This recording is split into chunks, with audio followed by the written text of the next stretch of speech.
Hello friends, आज का जो हमारा वीडियो है इसमें हम देखने वाले हैं वृत्त का चाप की लंबाई कैसे ज्ञात की जाती है। ठीक है, तो यहाँ पे एक प्रश्न है। 21 सेंटीमीटर त्रिज्या वाले वृत्त के किसी चाप द्वारा केंद्र पर बना कोण 60 डिग्री है, तो चाप की लंबाई ज्ञात कीजिए।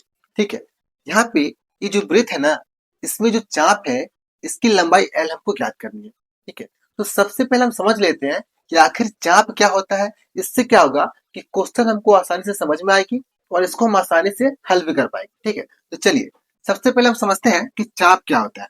देखिए यहाँ पे ये हमारा एक वृत्त है। ठीक है, ये हमारा एक वृत्त है और इसका ये क्या है, ये केंद्र है। ठीक है, तो अगर हम इस वृत्त के परिधि पर यहाँ पे कोई बिंदु ए ले रहे हैं, ठीक है, और यहाँ पे कोई एक बिंदु बी ले रहे हैं। ठीक है, ये हमारा जो वृत्त है इसकी चारों तरफ की इस दूरी को हम कहते हैं परिधि। तो इसकी परिधि पे हमने कोई एक बिंदु यहाँ पे ए ले लिया और यहाँ पे बी ले लिया, तो इसके बीच की यहाँ से यहाँ तक की जो दूरी है ना, इसको हम क्या कहेंगे, इसको हम चाप कहेंगे। ठीक है, इसको हम क्या कहेंगे, यहाँ से यहाँ तक की दूरी को चाप कहेंगे। अगर हम यहाँ से और यहाँ तक कोई दूरी ले रहे हैं, यहाँ से यहाँ तक, तो इसको भी हम क्या कहेंगे, इसको भी हम क्या कहेंगे, चाप कहेंगे। ठीक है, इसका मतलब ये हुआ कि वृत्त के परिधि का कोई भी एक हिस्सा, कोई भी एक टुकड़ा क्या कहलाता है, चाप कहलाता है। ठीक है, वो चाहे इतना छोटा हो, इतना बड़ा हो या फिर इतना बड़ा हो, उससे कोई दिक्कत नहीं है। ठीक है, इसका कोई भी एक टुकड़ा, कोई भी एक हिस्सा क्या कहलाएगा, चाप कहलाएगा। ठीक है, समझ में आ रहा है। इसको ऐसे समझिए। देखिए, मान लीजिए ये हमारा एक चूड़ी है।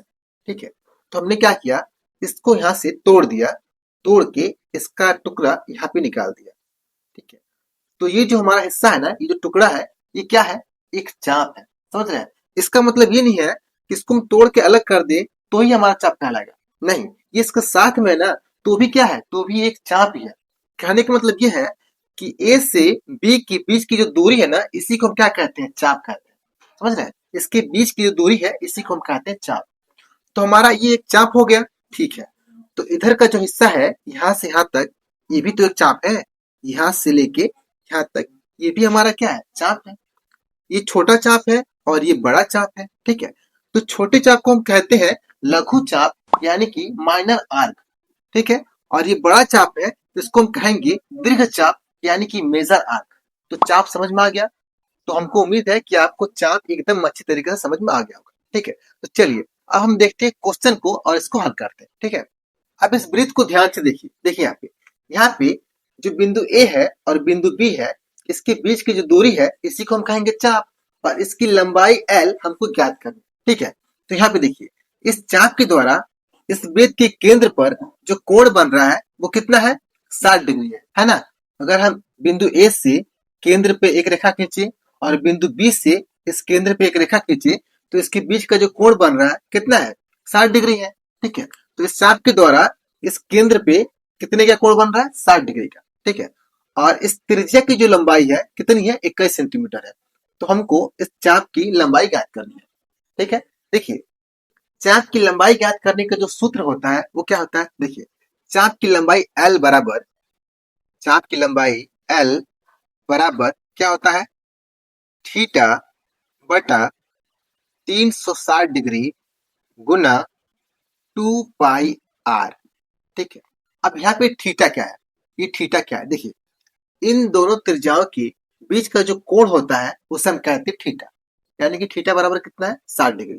ठीक है, इसके बाद से 360 डिग्री ये क्या है, ये है इस वृत्त के केंद्र पर टोटल बना कोण।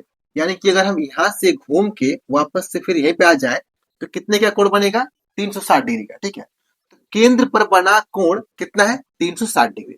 इसके बाद से 2 पाई आर क्या है, इस वृत्त का परिधि, इस वृत्त का जो परिधि है वो है 2 पाई आर। ठीक है, ये जो आर है ये क्या है, ये त्रिज्या होता है। ठीक है, इतना समझ गए। अब हम क्या करेंगे, इन सभी मानों को हम यहाँ पे पहले नोट कर लेंगे। ठीक है, देखिए यहाँ पे आर बराबर क्या है, यानी कि त्रिज्या बराबर कितना है, 21 सेंटीमीटर है। तो हमने 21 सेमी नोट कर लिया। ठीक है, इसके बाद क्या है, थीटा का मान, थीटा बराबर कितना है, 60 डिग्री, और पाई बराबर क्या होता है, 22/7। ठीक है, तो ये पाई का जो मान है 22/7, ये क्या है, ये एक नियतांक है। ठीक है, इसका मान हमेशा स्थिर रहता है, इसका मान बदलता नहीं है। ऐसा नहीं है कि पाई का मान यहाँ पे 22/7 है, किसी और क्वेश्चन में इसका मान 24/7 हो जाएगा, ऐसा नहीं है। ठीक है, इसका मान क्या होता है, हमेशा 22/7 ही रहता है। ठीक है, और अगर हम इस 22 में 7 से भाग कर दे तो इसका जो मान निकलेगा वो निकलेगा 3.141। ठीक है, दशमलव के रूप में। तो कहीं कहीं इसका भी इस्तेमाल किया जाता है। तो ऐसा जब होता है तो क्वेश्चन में दे दिया जाता है कि आप इस मान को यहाँ पे यूज करिए। ठीक है, इतना समझ में आ गया। चलिए अब हम क्या करेंगे, इन सब मानों को हम इस क्वेश्चन में रखेंगे और हल करेंगे। ठीक है, पहले यहाँ पे लिखेंगे हम L बराबर थीटा। थीटा का मान कितना है, 60 डिग्री है।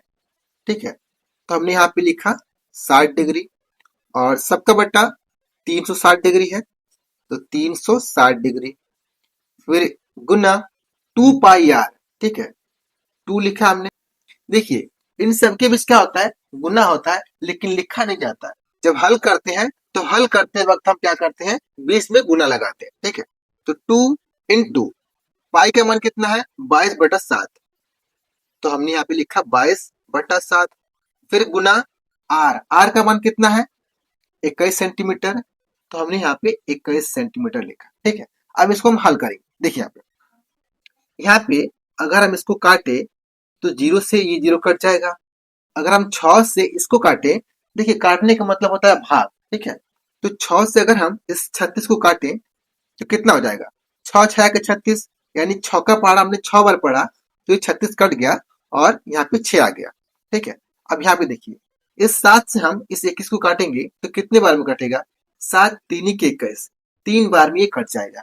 ठीक है, अब यहाँ पे देखिए, यहाँ पे 2 है, यहाँ पे 3 है और 22 है, और नीचे क्या है, यहाँ पे 6 है।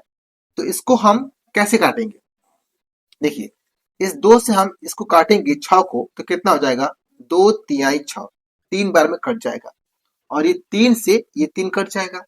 यहाँ पे केवल बच गया हमारा 22।